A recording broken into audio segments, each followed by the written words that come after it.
مگر آج ہمارا عالم کیا ہے کہ آج مسلمانوں نے یہ سمجھ لیا ہے کہ یہ محبت کوئی ضروری چیز نہیں ہے، اہل بیت سے محبت کوئی ضروری چیز نہیں ہے۔ آج طرح طرح کا اعتراض محرم پر، ذکر اہل بیت پر۔ میں نے ایک واقعہ پڑھا، آپ کو بتا کر اسی پر بات ختم کر دوں گا۔ ایک مرتبہ کا واقعہ ہے، ایک سید زادی تھی، اللہ کے رسول کے خاندان سے تھی۔ ایک مرتبہ وہ کہیں جا رہی تھی، راستہ بھول گئی۔ اب جب راستہ بھول گئی تو اس نے پوچھا کہ لوگوں مجھے یہاں اس جگہ بتایا جائے کہ کوئی مسلمانوں کی آبادی ہے۔ انہیں لگا ہوگا کہ جب ہم مسلمانوں کے پاس جائیں گے اور جا کر کے ان سے کہیں گے کہ ہم تمہاری نبی کی بیٹی ہیں تو یقیناً ہماری عزت افزائی کی جائے گی، یقیناً ہمیں سراغوں میں بٹھایا جائے گا۔ مگر انہیں یہ نہیں علم تھا کہ یہ وہی امت ہے کہ جو کلمہ پڑھ کر کے نانا جان کا اور ان کے نوازوں کو شہید کر سکتی ہے، تو اس سے کب یہ امید رکھی جا سکتی ہے۔ جب گئی اور جو مسلمانوں میں اس وقت جو اس قبیلے کا سب سے باعزت شخص تھا، سب سے دولت مند شخص تھا، اس کا دروازہ کھٹکھٹایا اور کہا میں ایک سید زادی ہوں، میں ایک رسول زادی ہوں، میں نبی کے گھرانے سے ہوں، مجھے آج رات اپنے گھر میں پناہ دے دو، میں راستہ بھٹک گئی ہوں۔ وہ صاحب کہتے ہیں رہے ہوں کہ کوئی مولوی صفت کہتے ہیں تمہارے پاس کوئی شجرہ ہے کہ نہیں؟ ہم کیسے مان لیں کہ تم نبی کے گھر والی ہو؟ شجرہ دکھاؤ، یا پھر تمہارے ہاتھ پر ہم انگارہ رکھ دیں۔ آج بھی چند لوگ ایسے سوال کرتے ہیں، سید صاحب آپ اگر سید ہیں تو ہاتھ پر انگارہ رکھ دیں، اگر آپ کا ہاتھ جل گیا تو آپ سید نہیں۔ اسی طرح کی عقل اس وقت بھی رہی ہوگی، کیسے مان لیں کہ آپ سید ہیں، کیسے مان لیں کہ آپ سید زادی ہیں؟ وہ کہتے ہیں بھائی میں غریب الوطن ہوں، اپنے وطن سے دور ہوں، کیا میں یہاں شجرہ لے کر کے تھوڑی نہ گھوم رہے ہوں؟ تو زبانی کہہ سکتی ہوں، ماننا ہو تو مان لیجیے۔ انہوں نے کہا ہم ایسے نہیں مانتے، اگر آپ سید ہیں تو آپ کو ثابت کرنا ہوگا۔ بہرحال وہاں سے رخصت ہو گئی، بھٹکتی رہی، بھٹکتے بھٹکتے شخص کے گھر پہنچی۔ وہ شخص مذہب کا پارسی تھا۔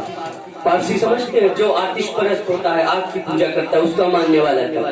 جا کے دروازہ کھٹکھٹایا، شخص باہر آیا، کہا میں مسلمانوں کے نبی حضرت محمد رسول اللہ صلی اللہ علیہ وسلم کو جانتے ہوں، میں ان کی بیٹی ہوں، ان کے خاندان سے ہوں۔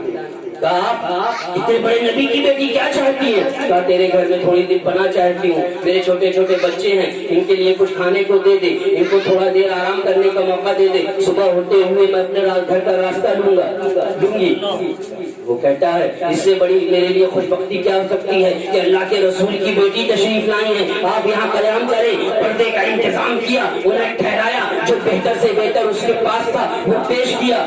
اب رات ہو گئی، رات کو ایک طرف پارسی بھی سو رہا ہے، ایک طرف وہ مولوی بھی سو رہا ہے، دونوں سو رہے ہیں۔ خواب کی حالت میں مولوی صاحب نے دیکھا کہ جنت کے بڑے ہی قریب ہیں، جنت میں داخل ہونا چاہتے ہیں کہ دیکھتے کیا ہے کہ اندر تاجدار کائنات ہیں، یہ باہر کھڑا ہے، یہ شخص چاہتا ہے کہ اندر تشریف لائیں۔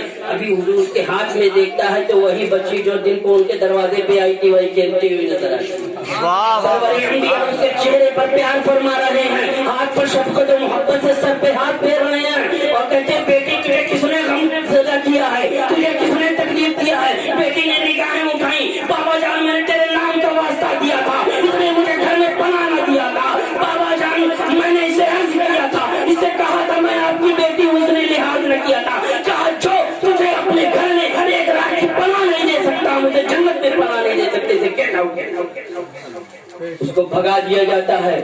اور آگے کیا ہوتا ہے؟ ایک شخص ہے اس کے اوپر عذاب برس رہا ہے، پریشانی کے حال میں ہے، مگر وہ بچی کہتی ہے اے بابا جان اس پر عذاب کیوں ہو رہا ہے؟ کہا بیٹی یہ پارسی ہے، مذہب اسلام کو مانتا نہیں، اس لیے اس پر عذاب ہو رہی۔ کہا بابا جان ہم اس کے لیے دعا کرتے ہیں، انہوں نے ہمیں پانی پلایا تھا، انہیں حوض کوثر سے سیراب کر دیا جائے، اللہ کا عذاب تھم جاتا ہے، اس کو دولت ایمان سے مالا مال فرما دیا جاتا ہے اور وہ شخص جنت میں چلا جاتا ہے۔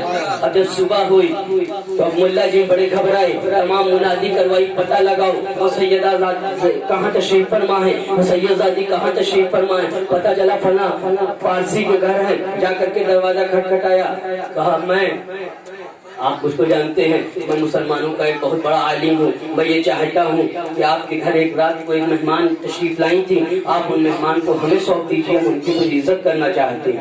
پارسی نے کہا اب تم کیوں آئے ہو؟ اب یہ نہیں ہو سکتا.